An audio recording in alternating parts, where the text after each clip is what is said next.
يفهم بالعلم القرآن، بالعلم يزيد الإيمان، وبه يمتاز الإنسان، وبفكر عال وبيان. تنزل بالعلم الرحمات، بالعلم تنال الجنات، وبه ترتفع الدرجات، وتضاعف فيه الحسنات. العلماء يخشون الله إذ عرفوا لا نحصيها.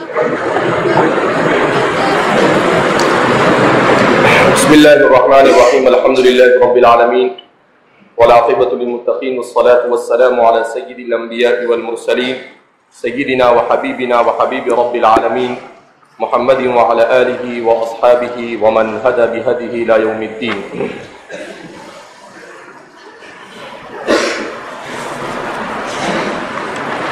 بسم الله الرحمن الرحیم.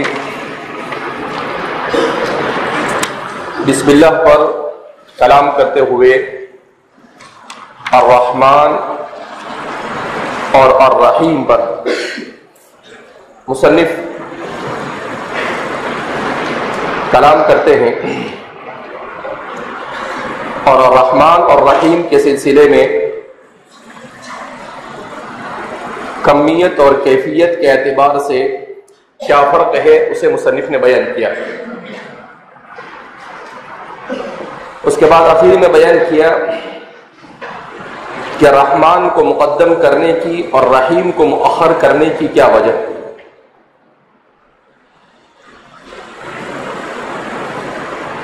تو اسی کو بیان کرتے ہوئے آپ نے بیان کیا کہ رحمان کو اس لیے مقدم کیا گیا کہ اللہ کی صفت رحمانیت یہ عمومیت کی حامل ہے اور رحیمیت یہ خصوصیت کی حامل ہے. اس سلسلے میں امام رازی صاحب روح المعانی، امام بغوی، امام خازن، ابن کثیر اور مفسرین نے اور بھی مختلف رائے ذکر کی ہے. بعض حضرات کہتے ہیں کہ رحمان میں شان کرم اس قدر عموم ہے کہ مومن اور کافر، فاسق اور فاجر سب کے لیے بئی طور اس نے پیدا کیا اور وہی ان مخلوقات کو رزق دیتا ہے. اور رحیم میں تجلی رحمت اور مغفرت کا خصوص ہے اہل ایمان کے ساتھ، کہ رحیم وہ ہے صرف اہل ایمان کے ساتھ جو اس کے مطیع اور فرما بردار ہے. اس لیے اس کا پورا ظہور آخرت میں ہوگا.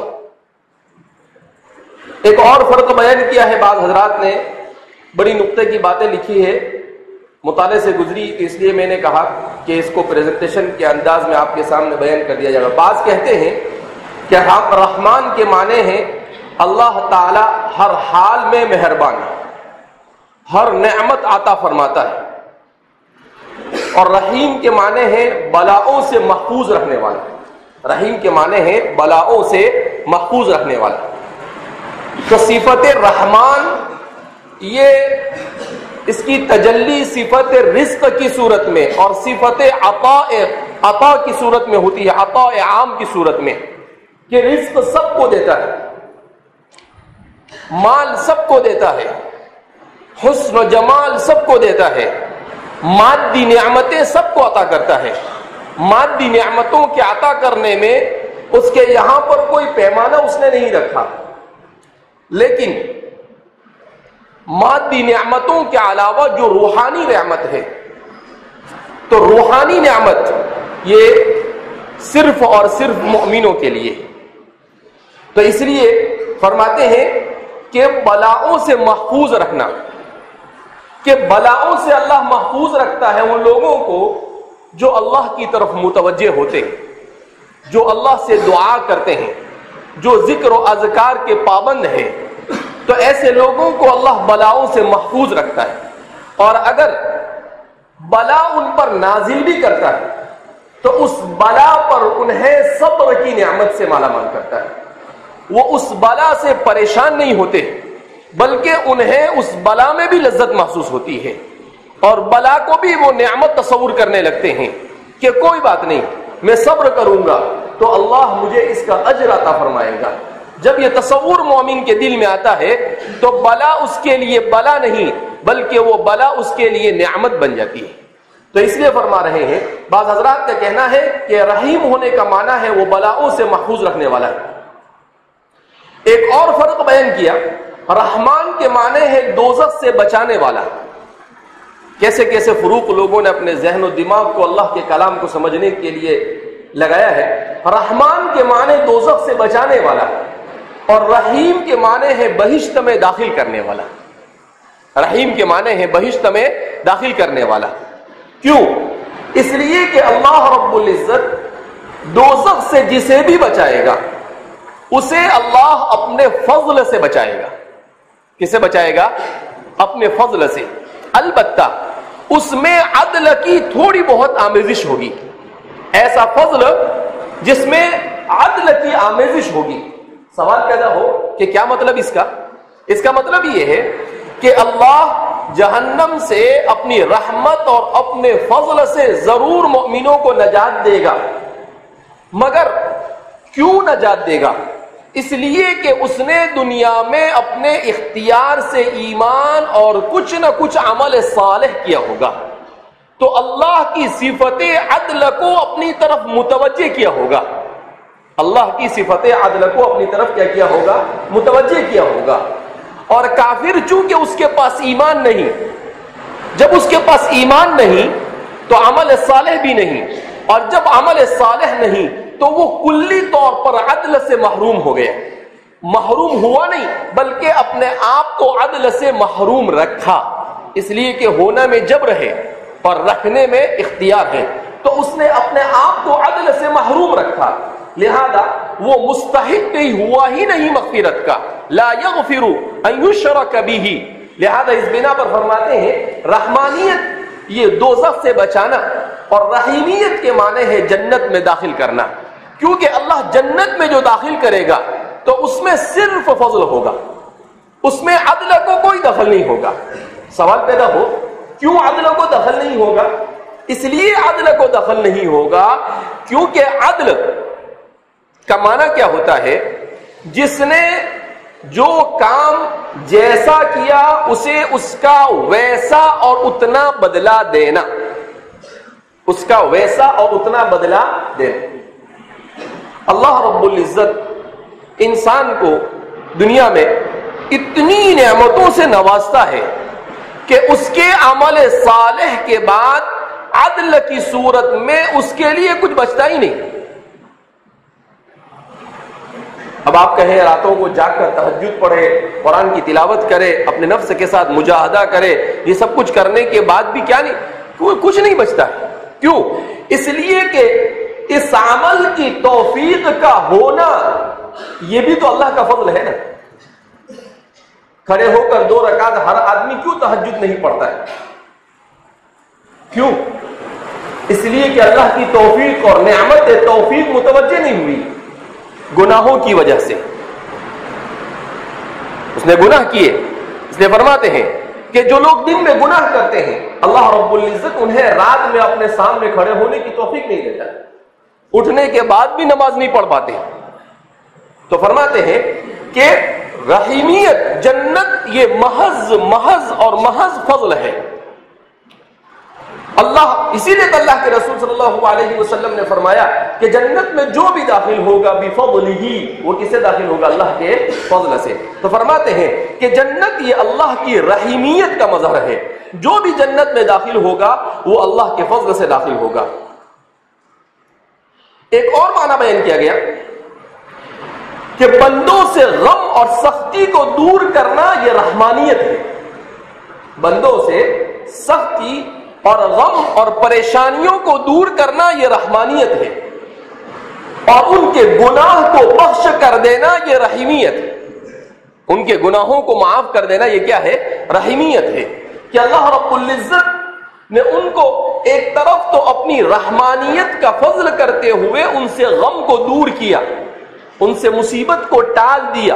اور یہ بھی اللہ کی نعمت عام ہے، اللہ کافر کو بھی اچھا کر دیتا ہے بیمار ہوتا ہے، اللہ مومن کو بھی اچھا کر دیتا ہے بیمار ہوتا ہے، ہر ایک کو اچھا کرتا ہے. مغفرت یہ خاص ہے، مغفرت صرف اللہ رب العزت انہی کو دیتا ہے جو اللہ کے عدل کو کچھ نہ کچھ درجہ اپنی طرف متوجہ کرتے ہیں، اور جو عدل کو متوجہ نہیں کرتے وہ مغفرت سے محروم رکھتے ہیں. لہذا فرمایا کہ رحیمیت یہ اللہ کے طرف سے یہ ہے کہ اللہ بندے کو بخش دے گے. ایک اور فرق لوگوں نے بیان کیا ہے، اللہ نے انسان کو صراط مستقیم کی راہ دکھائی، یہ رحمانیت ہے. اللہ نے بندوں کو صراط مستقیم کی راہ دکھائی، یہ رحمانیت ہے.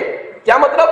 اگر اللہ چاہتا تو نہ کسی شریعت کو بھیجتا، نہ کسی نبی کو بھیجتا، نہ کسی رسول کو بھیجتا، نہ کسی کتاب کو نازل کرتا، اور اللہ بندوں سے کہتا کہ اپنے سے مجھے پہچانو، میں تمہیں عقل دے دیتا ہوں، تب بھی ہم اللہ کو کچھ نہیں کہہ سکتے تھے، کیونکہ ہمارا حق ہی نہیں تھا. یہ تو اللہ نے اپنی رحمانیت کا مظاہرہ کیا کہ میرے بندے صرف اپنی عقل سے یہاں تک نہیں پہنچ سکتے ہیں، تو اللہ رب العزت نے اس کے لیے صراط مستقیم کی راہ ہموار کی، نبیوں کو بھیجا، شریعتوں کو نازل کیا، کتابوں کو نازل کیا. کہا کہ یہ رحمانیت ہے. گناہوں سے بچا کر عبادت کی توفیق بخشنا یہ رحیمیت ہے. وہ آ گئی، اس کے باوجود بھی ہر آدمی صراط مستقیم پر نہیں آتا ہے. اللہ نے صراط مستقیم لے کر نبی کو بھیجا، قرآن کو نازل کیا، آسمانی صحائف اور کتابوں کو نازل کیا، مگر اس کے باوجود ہم دیکھتے ہیں کہ وَلَكِنَّ أَكْثَرَ النَّاسِ لَا يَعْلَمُونَ وَلَا يَعْقِلُونَ وَلَا يُبْصِرُونَ وَلَا يُؤْمِنُونَ وَلَا يَعْبُدُونَ اللَّهَ. تو اکثر لوگ یہ اللہ کی عبادت پر آمدہ نہیں ہوتے. تو فرماتے ہیں کہ گناہوں سے بچا کر عبادت کی توفیق یہ رحیمیت ہے. کیا مطلب؟ کہ جب بندہ دنیا میں آ کر اللہ رب العزت کی بیان کردہ شریعت کو دیکھتا ہے اور کچھ نہ کچھ درجہ اس کی طرف متوجہ ہوتا ہے، تو اللہ رب العزت اس کے لیے توفیق کے دروازے کھولتا ہے. ابو جہل متوجہ نہیں ہوا تو توفیق سے محروم رہ گیا. توفیق سے کیا رہ گیا؟ ابو بکر متوجہ ہوئے تو توفیق سے مالا مال کر دیے گئے. ایک ہی زمانے کے لوگ ہیں، لیکن ایک رحیمیت سے محروم رہا. اور کیوں؟ اس لیے کہ انسان کی اپنی، اسی لیے تو قرآن کہتا ہے ان اللہ لا یغیر ما بقوم حتی یغیروا ما بانفسہم. جب تک کہ انسان اپنے سے ہدایت اور صراط مستقیم اور عبادت کی طرف تھوڑا سا فکر مند نہیں ہوتا ہے، اللہ کی طرف سے فیصلہ نہیں ہوتا. کیوں؟ اس لیے کہ بندے کے متوجہ ہوئے بغیر اگر اللہ رب العزت اسے توفیق دے دیتا تو اس صورت میں صفت جبر لازم آتی، جبکہ اسی لیے تو اللہ رب العزت نے کہا کہ اگر ہم چاہتے تو سارے لوگ ایک ہی اس پر ہوتے، سب کو زبردستی ہدایت پر ہم لے آتے، لیکن نہیں. فمن شاء فلیؤمن ومن شاء فلیکفر. ہم نے آزمائش کے لیے بھیجا ہے، لہذا انسان کو کچھ نہ کچھ درجہ اپنی طرف سے فکر اٹھانی پڑتی ہے. ایک اور فرق بیان کیا لوگوں نے، بندوں کو ان کی معاشی ضروریات عطا کرنے میں وہ رحمان ہے. دنیا کے کھانے پینے، کپڑے لتے، گھر بار، ان ضروریات کے لیے سب معاشی ضرورتیں ہیں انسان کی، جس کو ہم 3 لفظوں میں بولا کرتے ہیں: روٹی، کپڑا اور مکان. روٹی، کپڑا اور مکان. تو ان نعمتوں کو عطا کرنے میں وہ رحمان ہے. ان نعمتوں کو عطا کرنے میں کیا ہے؟ وہ رحمان ہے. وہ ایسا نہیں ہے کہ مال گھر صرف کافروں ہی کو دیتا ہے، کافر کو بھی دیتا ہے اور مومن کو بھی دیتا ہے، دونوں کو عطا کرتا ہے. اور ان کے آخرت کے معاملات میں وہ رحیم ہے. لیکن اگر کوئی قیاس کرنے لگ جاوے، اسی کے اوپر قیاس کرنے لگ جاوے کہ جیسے اس نے مجھے یہاں دیا ہے، جیسا قرآن کریم نے کہا وَضْرِبْ لَهُم مَّثَلَ الرَّجُلَيْنِ جَعَلْنَا لِأَحَدِهِمَا جَنَّتَيْنِ مِنْ أَعْنَابٍ وَحَفَّفْنَاهُمَا بِنَخْلٍ وَجَعَلْنَا بَيْنَهُمَا زَرْعًا كِلْتَا الْجَنَّتَيْنِ آتَتْ أُكُلَهَا وَلَمْ تَظْلِم مِّنْهُ شَيْئًا وَفَجَّرْنَا خِلَالَهُمَا نَهْرًا۔ اس پورے واقعے میں کیا ہوتا ہے؟ جس کو اللہ نے نعمت عطا کی وہ یہی قیاس مع الفارق کرتا ہے۔ وہ کیا کہتا ہے؟ جب مجھے یہاں ملا ہے تو وہاں بھی ملے گا، وہ خوش ہے تو مجھے یہاں دیا ہے، اور جب وہ خوش ہے اس نے مجھے یہاں دیا تو وہاں بھی دے دے گا، مگر وہ اس کا قیاس مع الفارق تھا۔ دنیا میں نعمت کا ملنا یہ صرف اللہ کی رضامندی کی علامت نہیں، دنیا میں مادی نعمت اور معاشی نعمتوں کا ملنا یہ آزمائش ہے، اسے رضا خدا کی علامت اور نشانی نہیں کہا جا سکتا ہے۔ تو فرمایا کہ وہ رحمان ہے معاشی ضروریات کے لیے، مگر آخرت میں وہ رحمان نہیں، آخرت میں وہ رحیم ہوگا۔ آخرت میں تو اسی کی طرف اللہ کی رحمت متوجہ ہوگی جو اللہ کے بھیجی ہوئی شریعت کے مطابق زندگی گزار کر آیا ہوگا، مکمل نہیں تو کچھ نہ کچھ درجہ۔ ایک اور فرق بیان کیا، گناہ کبیرہ ہی کیوں نہ ہو انہیں بخشنے میں رحمان ہے۔ گناہ صغیرہ اور کبیرہ سب کو بخشتا ہے جب بخشنے پر آتا ہے، اور عبادت پاک صاف نہ ہو اسے قبول کرنے میں وہ رحیم ہے۔ کیا مطلب؟ کہ عبادت کی تمام چیزوں کو اگرچہ ہم مہیا نہ کریں، جیسے نماز پڑھی مگر خشوع اور خضوع نہیں، روزہ رکھا مگر اخلاص نہیں، زکوٰۃ اور صدقہ دیا مگر دکھاوے کے لیے دیا، تو فرماتے ہیں اس کے بعد بھی وہ قبول کر لیتے ہیں۔ کیا کرتا ہے اللہ رب العزت؟ چلو چل جائیں گے۔ تو فرما رہے ہیں کہ عبادت میں دیگر شواہد کے باوجود وہ اسے قبول کر لیتا ہے، کہا یہ اس کی رحیمیت ہے، ورنہ وہ چاہتا تو کہتا کہ نہیں ایک دم اوریجنل مال چاہیے ہم کو، صرف ہمارے لیے ہونا چاہیے، ذرہ برابر بھی کوئی آمیزش نہیں ہونی چاہیے، ذرہ بھی نہیں تو ہم قبول کریں گے، جیسے انسان اوریجنل شہد ڈھونڈتا رہتا ہے۔ کہا اللہ رب العزت نے ایسا نہیں کیا، اللہ نے کہا اگر کوئی لے کر آ گیا تو اچھی بات ہے، نہیں بھی لایا کچھ تو لا بھیا، نہیں ماما سے کانا ماما، کچھ بھی لا لیکن لا، رحمت خدا بہانہ نہیں چویا۔ تو فرماتے ہیں یہ رحیمیت۔ ایک اور فرق لوگوں نے بیان کیا ہے، لفظ رحمان یہ خاص ہے، عجیب و غریب فرق ہے بھی، اور اس کے معنی عام ہے۔ لفظ رحمان یہ خاص ہے، یعنی لفظ اور کلمہ خاص ہے مگر اس کے معنی میں عمومیت ہے، اور لفظ رحیم یہ عام ہے لفظ کے اعتبار سے اور معنی کے اعتبار سے خاص ہے، اور معنی کے اعتبار سے کیا ہے؟ خاص ہے۔ سوال پیدا ہو کیا مطلب اس کا؟ لفظ رحمان خاص اس اعتبار سے ہے کہ رحمان کا لفظ خداوند قدوس کے علاوہ کسی کے لیے استعمال کرنا درست نہیں۔ لفظ رحمان کو معرف باللام اللہ کی ذات کے علاوہ کسی دوسرے پر بولنا شرعاً ناجائز ہے، درست نہیں ہے، تو اس اعتبار سے خاص ہو گیا، لفظ کے اعتبار سے، استعمال لفظ کے اعتبار سے، اور معنی عام ہے بئی طور کے ساری مخلوق کو پیدا کرتا ہے، اسے رزق دیتا ہے اور نفع یا نقصان پہنچاتا ہے، تو لفظ خاص ہو گیا اور معنی کیا ہو گیا؟ عام ہو گیا۔ کیسے کیسے لطائف لوگ چن چن کے لاتے ہیں۔ اور لفظ رحیم میں کیا ہے؟ یہ لفظ عام ہے کہ لفظ رحیم کسی کو آپ رحیم کہہ سکتے ہیں، ضروری نہیں ہے کہ عبد الرحیم ہی کہیں، کسی کو رحیم الدین بھی اسی طرح نام رکھتے ہیں، رحیم اللہ بھی نام رکھتے ہیں، رحمان اللہ کوئی نہیں رکھتا ہے، رحیم اللہ کو رحمان الدین کوئی نہیں رکھتا ہے۔ تو لفظ رحیم یہ اپنے استعمال کے اعتبار سے عام ہے کہ وہ اللہ اور اللہ کے علاوہ سب پر بولا جاتا ہے، اور مفہوم اور معنی کے اعتبار سے خاص ہے، مفہوم اور معنی کے اعتبار سے کیا ہے؟ خاص ہے۔ کیوں؟ اس لیے کہ اللہ کی توفیق اور اس کا رجوع یہ اللہ رب العزت اسی کو عطا فرماتا ہے جو اس کی طرف متوجہ ہوتا ہے، جو اس کی طرف کیا ہوتا ہے؟ متوجہ ہوتا ہے۔ تو کہا کہ یہ لفظ باعتبار استعمال کے عام اور باعتبار معنی اور مفہوم کے خاص ہو گیا کہ رحیم یہ صرف مومنوں کے لیے اور مومنوں میں بھی مخلصوں کے لیے، اور اس کے علاوہ کسی کے اوپر اس کا اطلاق ہوتا نہیں. اس لیے کہتے ہیں فالعاطف على جميع خلقه بالرزق لهم ولا يزيد في رزق لاجل ارتقائه فقط. تو کہا کہ اللہ رب العزت رزق دیتا ہے تو اللہ رب العزت رزق دینے میں یہ نہیں دیکھتا ہے وہ کہ میرا یہ بندہ میری عبادت کرتا ہے یا نہیں. ایک اور فرق بیان کیا لوگوں نے، اگرچہ یہ دونوں لفظ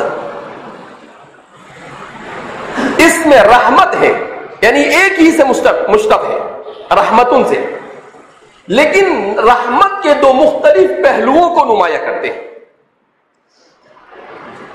رحمت کے دو مختلف پہلوؤں کو نمایاں کرتے ہیں. عربی میں فعلان کا باب عموماً ایسی صفات کے لیے استعمال کیا جاتا ہے جو محض صفات عارضہ ہوتی ہیں. بڑا عجیب فرق بیان کیا ہے، کسی لوگوں نے بیان کیا ہے، تو صاحب روح المعانی نے اسے ذکر کیا ہے. فعل ظہوری ان کے لیے ضروری نہیں، فعل ظہوری ان کے لیے ضروری نہیں.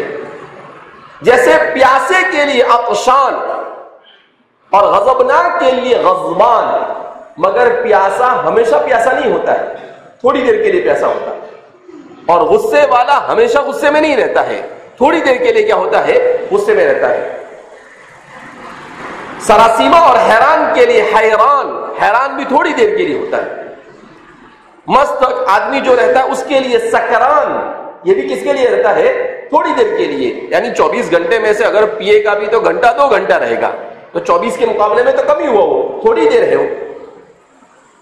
لیکن فعل کے وزن میں صفات قائمہ و فاعلہ کا خاصہ ہے. فعیل کے وزن پہ، فعیل کے وزن میں صفات قائمہ اور فاعلہ کا خاصہ ہے. یعنی ایک ہے صفات عارضہ کا مظہر اور دوسری ہے صفات قائمہ کا مظہر.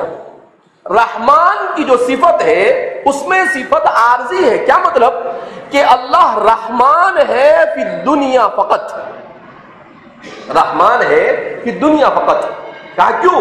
کہا فعلان کے وزن پر عربی میں جتنے بھی الفاظ استعمال کیے جاتے ہیں وہ عارضی اور مختصر وقت کے لیے کسی معنی کو بیان کرنے کے لیے، اور رحیم یہ فعیل کے وزن میں ہے جو اپنے اندر استمرار کو لیے ہوئے، جو اپنے اندر کس کو لیے ہوئے ہیں.